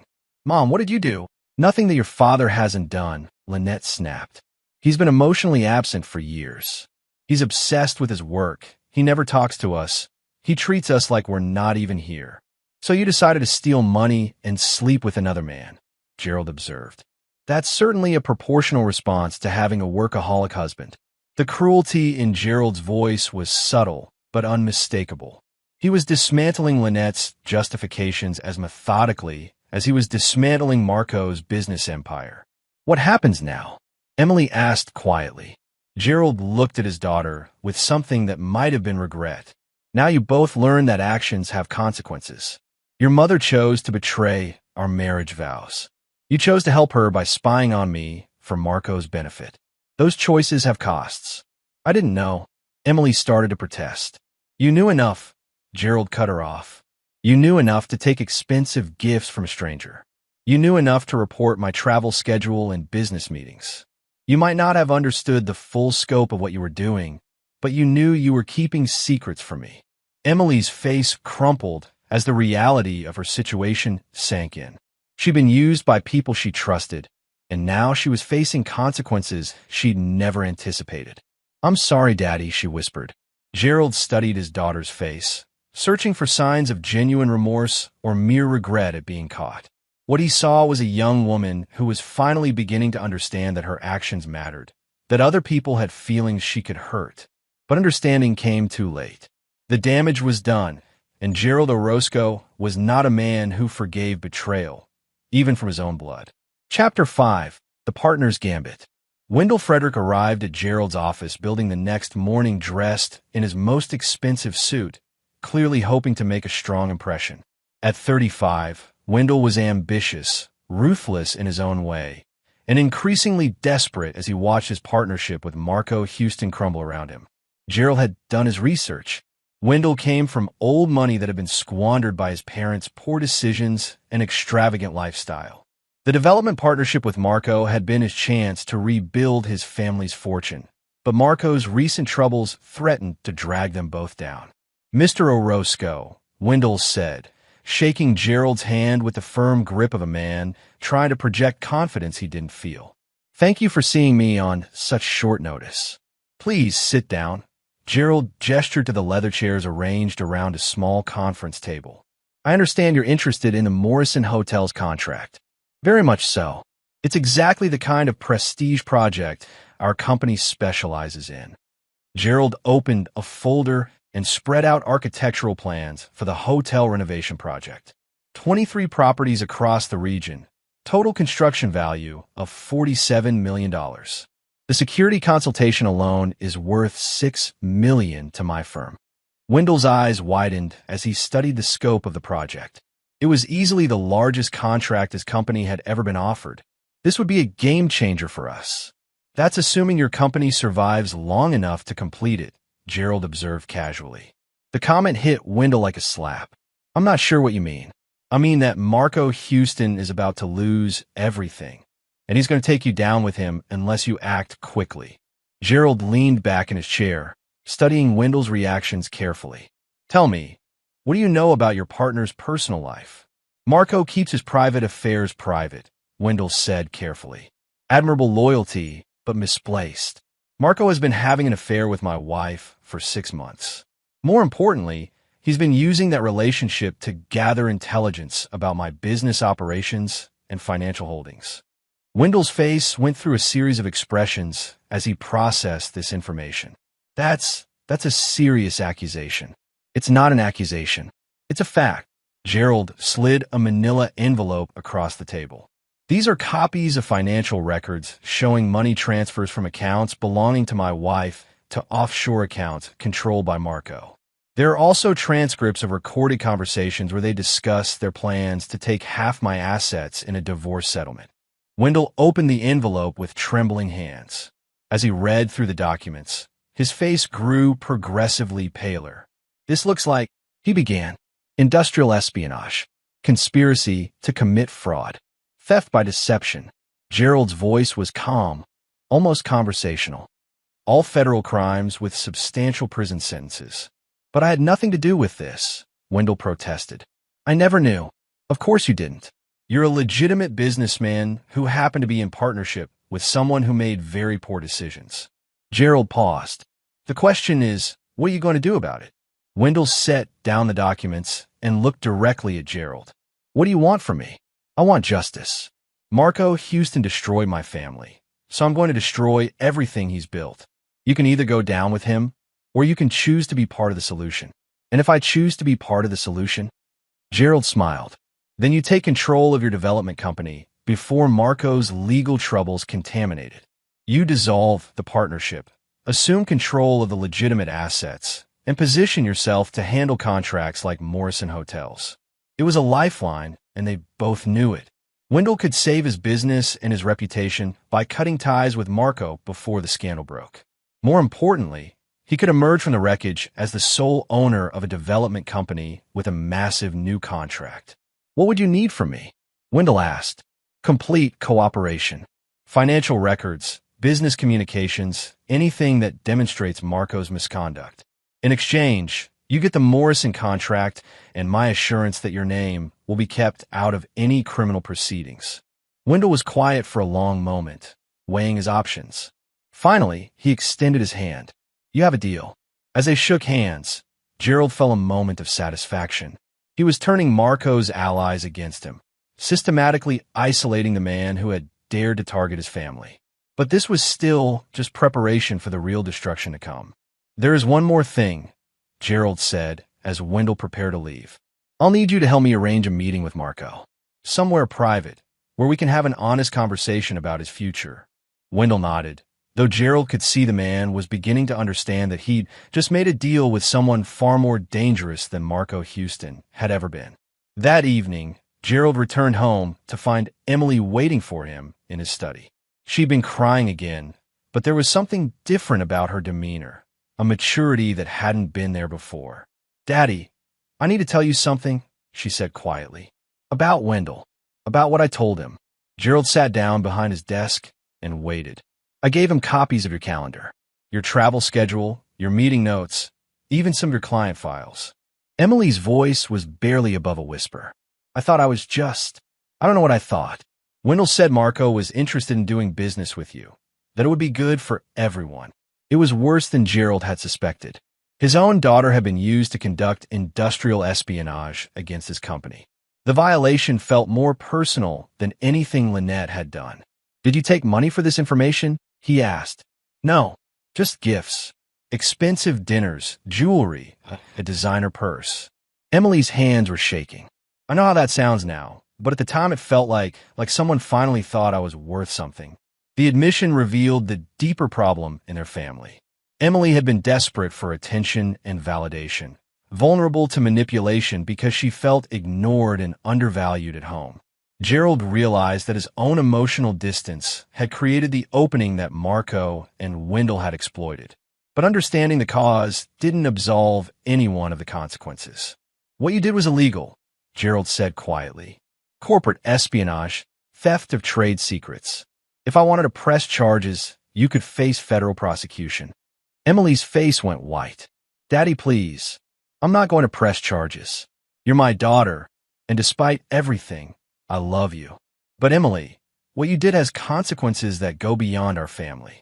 My clients trusted me to protect their information, and you gave it to people who could have used it to harm them.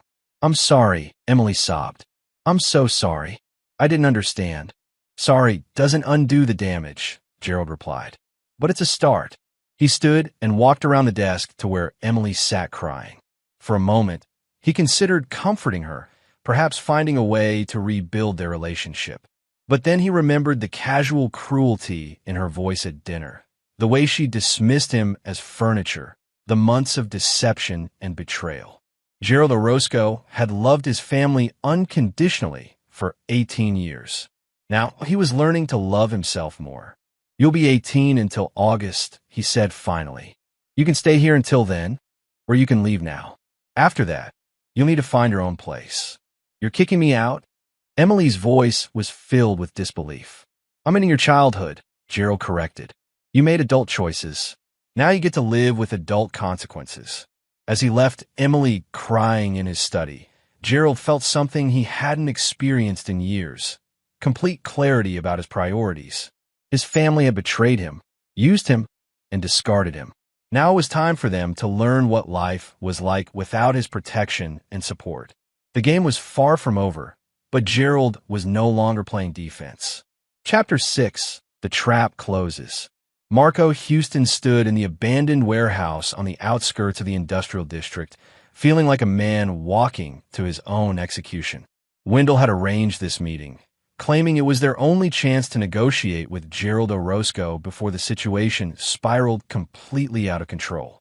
The warehouse belonged to one of their former development projects, a property they'd purchased for renovation but never completed due to financing problems. It seemed fitting that Marco's empire might end in the same place where it had begun to falter.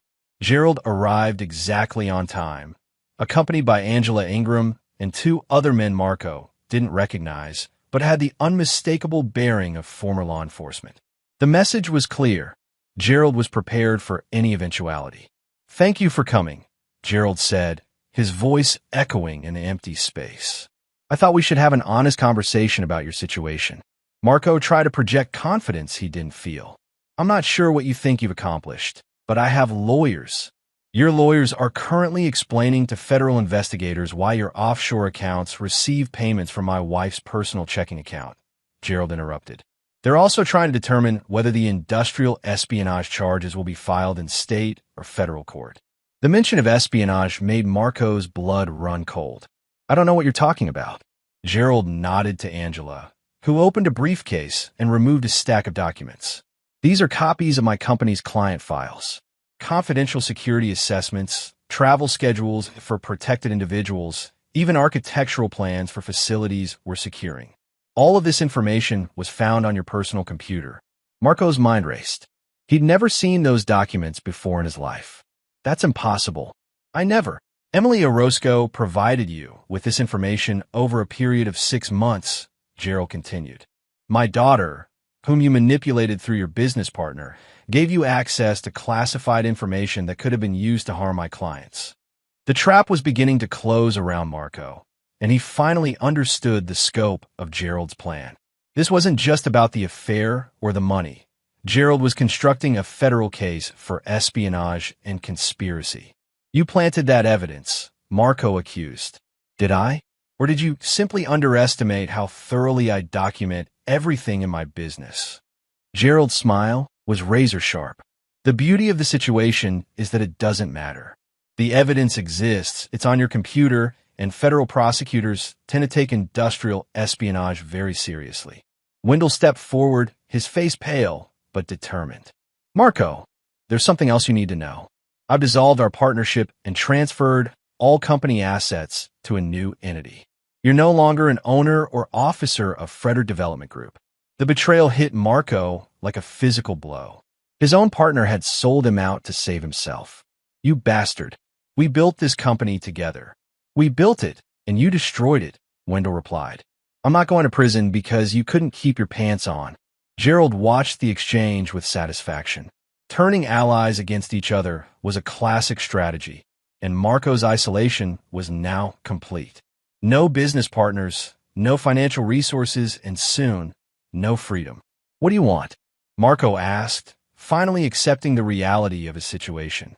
"I want you to understand what you've done," Gerald replied. "You didn't just have an affair with my wife. You systematically attacked my family, my business, and my reputation. You used my own daughter against me. You stole my money and my confidential information. You turned my home into a battlefield. Gerald began walking slowly around Marco, like a predator circling wounded prey. Do you know what I do for a living, Marco? I protect people from threats. I identify vulnerabilities and eliminate them before they can cause damage. That's exactly what I'm doing now. The FBI will see through this, Marco said desperately. They'll know you set me up. Will they? Let's see. A real estate developer with a history of aggressive business practices gains access to classified security information through an affair with the wife of a security consultant. He uses that information to target the consultant's clients and potentially compromise their safety. When discovered, he attempts to claim he was framed by the very man he was trying to destroy. Gerald paused his circling to look directly at Marco. Which version sounds more believable to you? The warehouse fell silent except for the sound of Marco's labored breathing. He was trapped in a narrative of Gerald's creation, and every attempt to escape would only make him look more guilty. There is one alternative, Gerald said finally. What? You disappear. Tonight. Leave the country, never contact my wife or daughter again, and never return. In exchange, I'll make sure the federal investigation loses momentum. It was an offer of exile rather than prison, but Marco could see the trap within the trap. And if I refuse? Then tomorrow morning, the FBI receives a complete dossier on your activities, including evidence of additional crimes I haven't mentioned yet. Industrial espionage, money laundering, tax evasion, and conspiracy to defraud. You'll spend the next 20 years in federal prison. Marco looked at Wendell, hoping for some sign of support or alternative, but his former partner was staring at the floor. The man who had once been his closest ally was now actively helping to destroy him. How do I know you'll keep your word? Marco asked. You don't, Gerald replied simply. But you know with absolute certainty what happens if you stay. The choice wasn't really a choice at all. Marco could flee the country and hope Gerald honored their agreement, or he could stay and face certain prosecution. Neither option offered him any real future, but one at least offered him freedom. I'll need time to arrange. You have 6 hours, Gerald cut him off. There's a private jet waiting at the municipal airport. It will take you to a non-extradition country where you can start over with whatever assets you've managed to hide offshore. As Marco stumbled toward the warehouse exit, broken and defeated, Gerald felt a moment of genuine satisfaction. The man who had dared to attack his family was being systematically erased from existence. His business destroyed, his reputation ruined, his freedom forfeit. But the game wasn't over yet. Marco had been the weapon, but Lynette had been the one who chose to use it.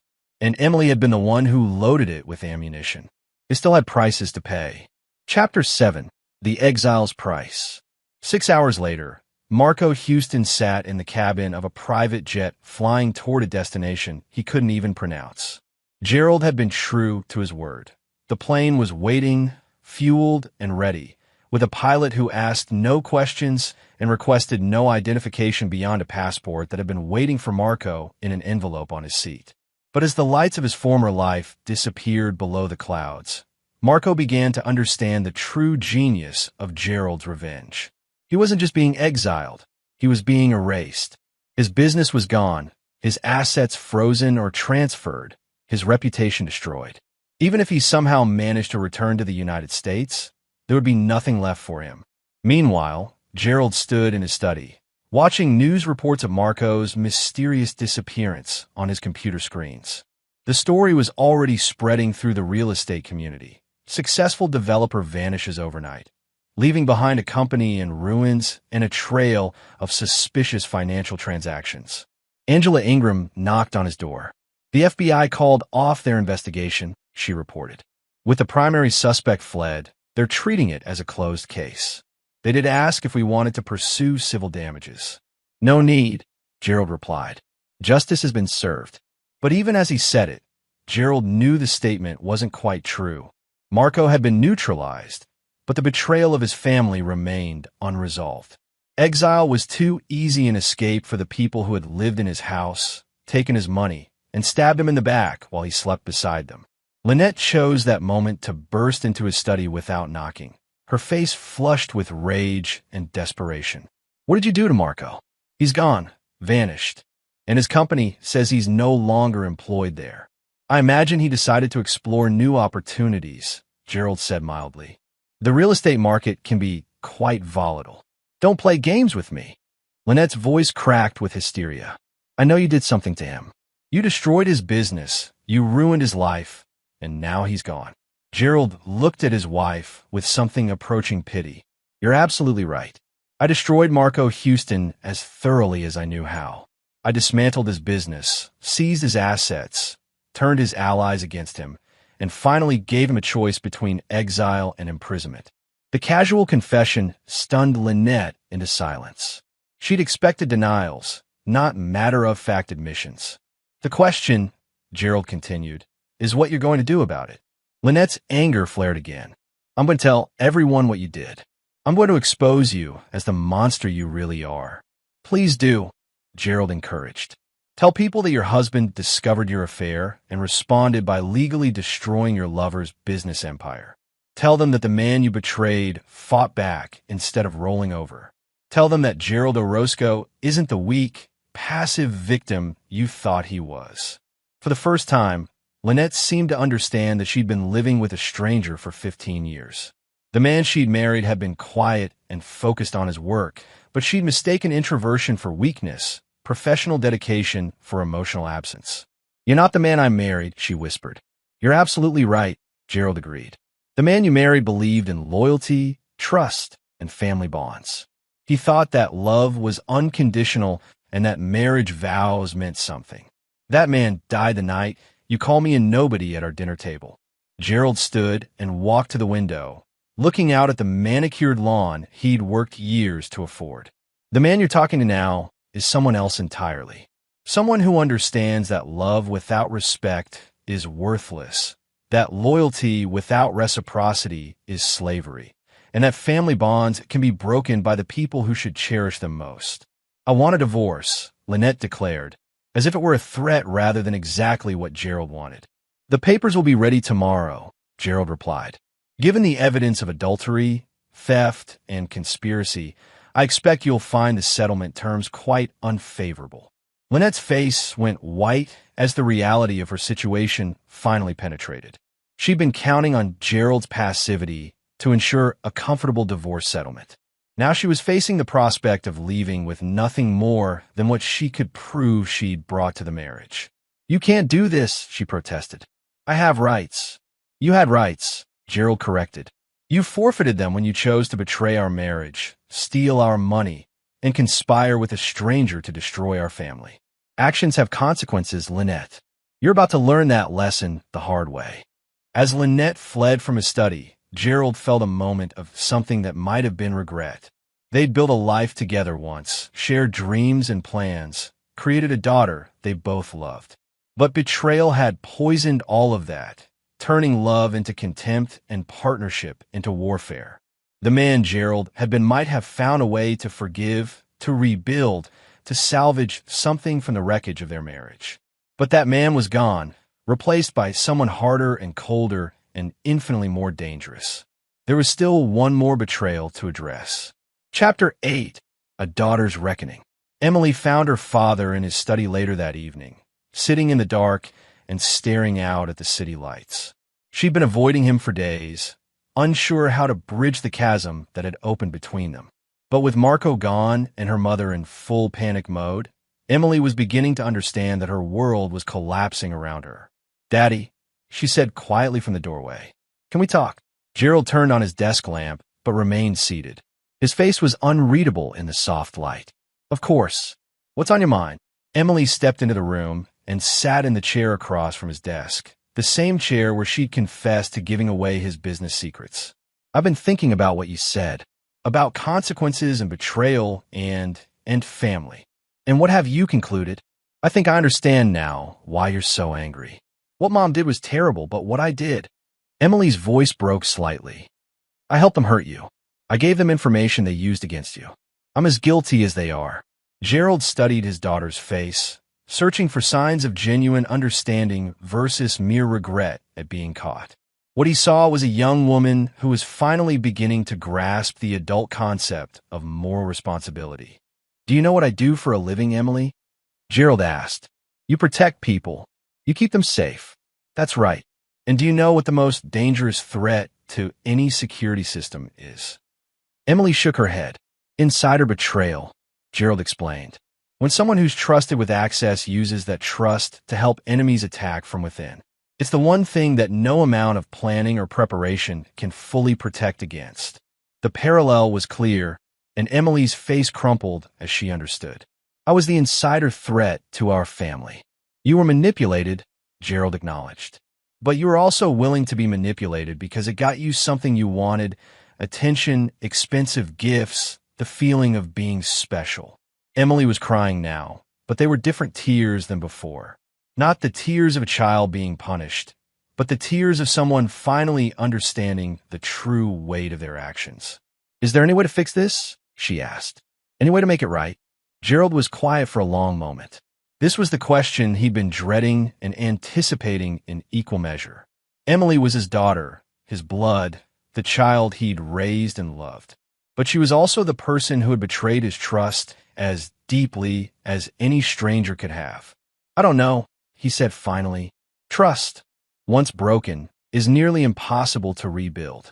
And the truth is, Emily, I'm not sure I want to try. The words hit Emily like a physical blow. You don't want to try? For 18 years, I worked every day to provide for this family. I built a business, bought this house, paid for your education, your clothes, your activities. I thought I was building something permanent, a legacy for you to inherit, a foundation for your future. Gerald's voice remained calm, but Emily could hear the pain underneath. And all of that time, you and your mother saw me as an obstacle to overcome, a resource to exploit, a problem to manage. You didn't see me as a person with feelings who could be hurt. That's not true, isn't it? Gerald challenged. When was the last time you asked about my day, my work, my thoughts about anything? When was the last time you showed any interest in my life beyond what it could provide for yours? Emily opened her mouth to respond, then closed it again.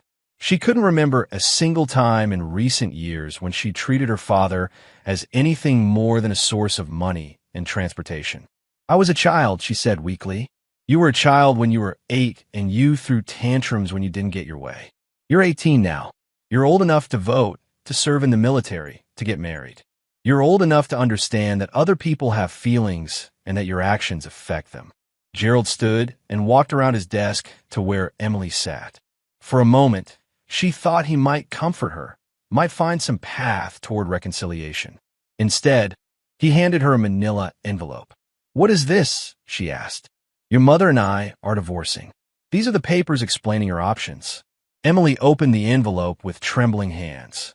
Inside were legal documents outlining custody arrangements, child support calculations, and visitation schedules. I don't understand, she said, scanning the complex legal language. You're 18, so legal custody is an issue. But you're still in high school, so there are questions about support and where you'll live. Gerald's voice was businesslike now, devoid of emotional inflection. Your mother will receive minimal spousal support given her adultery and theft. She'll need to find a job and a place to live. Emily's face went pale as she understood the implications. You're cutting us off. I'm into my financial responsibility for people who have shown me nothing but contempt and betrayal. Your mother can support herself, and you can learn to do the same. But what about college? What about my future? What about it? You're an adult now. Your future is your responsibility. The cruelty in Gerald's words was devastating because it was delivered so matter-of-factly. He wasn't shouting or expressing anger. He was simply explaining the new reality with the same calm professionalism he might use to explain security protocols to a client. Daddy, please, Emily begged. I know I made mistakes, but I'm your daughter. I'm your family. Gerald looked at her for a long moment, and Emily thought she saw a flicker of the father she remembered from her childhood. But when he spoke, his voice was still cold. Family is built on love, trust, and mutual respect. When those things are gone, what's left is just people who happen to share DNA. He walked back to his desk and sat down. You and your mother made your choices. Now you get to live with them. Emily sat in stunned silence, finally understanding that her father, the man she'd dismissed as weak and irrelevant, was the strongest person she'd ever known. Strong enough to walk away from the people he loved when they proved unworthy of that love. "Is there anything I can do?" she whispered. "Any way to prove that I've learned from this?" Gerald considered the question seriously. "Yes, you can learn to take care of yourself. You can build a life based on your own merit rather than what other people provide for you. You can understand that love is something you earn through your actions, not something you're entitled to because of your birth. And if I do those things, then maybe someday we can have a conversation about rebuilding something between us. But Emily, it would have to be something entirely new. The relationship we had before is dead, killed by the choices you and your mother made." As Emily left his study, Gerald felt the final piece of his old life falling away. He'd lost his wife to betrayal, exiled his enemy to permanent exile, and now severed ties with the daughter who had helped destroy his trust. It should have felt like defeat, but instead, Gerald felt something he hadn't experienced in years: complete freedom. Chapter 9. The New Foundation. 6 months later, Gerald stood in the same study where his old life had been dismantled, but everything was different now. The divorce had been finalized with extreme prejudice. Lynette received minimal spousal support for 2 years and none of the assets she'd counted on taking. Emily had moved in with her mother to a small apartment across town, both of them working service jobs to make ends meet. Gerald's security consulting business had flourished in the aftermath of the Marco Houston affair. Word had spread through the corporate community about his decisive handling of a threat to his operation, and clients appreciated working with someone who could protect their interests with such ruthless efficiency. Angela Ingram knocked on his door. "The Henderson Industries contract came through," she announced. "They want us to handle security for their entire Pacific Northwest expansion."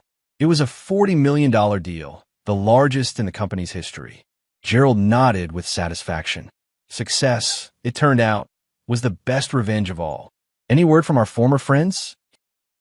Marco Houston was spotted in Montenegro last month, apparently working as a tour guide for American tourists.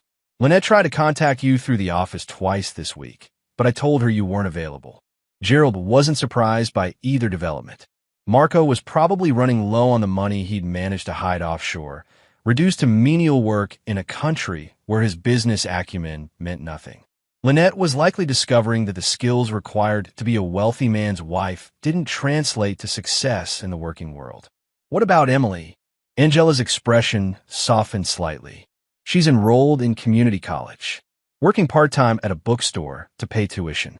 Her grades are apparently excellent." This information interested Gerald more than he cared to admit.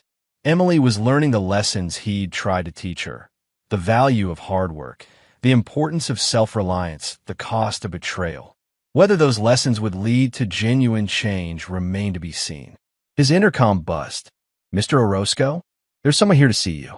She says she's your daughter." Gerald felt a moment of surprise. Emily had tried to contact him several times over the past 6 months, but he'd refused all communication. The fact that she'd come to his office suggested either desperation or determination. "Send her in." Emily entered the room looking like a different person than the teenager who'd lived in his house. She was thinner, her clothes were inexpensive but clean, and she carried herself with a maturity that hadn't been there before. Most importantly, her eyes held something Gerald hadn't seen in years: genuine respect. "Hello, Daddy," she said quietly. "Thank you for seeing me." Gerald gestured to the chair across from his desk. "What can I do for you?" "I want to tell you about school and work and what I've learned over the past few months." For the next hour, Emily talked about her life: the challenge of working while attending college, the humiliation of living in a cramped apartment after years in a mansion, the difficulty of making friends when you could no longer afford the lifestyle of your peer group. But she also talked about accomplishments Gerald hadn't expected: Dean's List grades despite working 30 hours a week, a promotion at the bookstore to assistant manager, a growing understanding of literature and philosophy that had come from actually reading books rather than just owning them.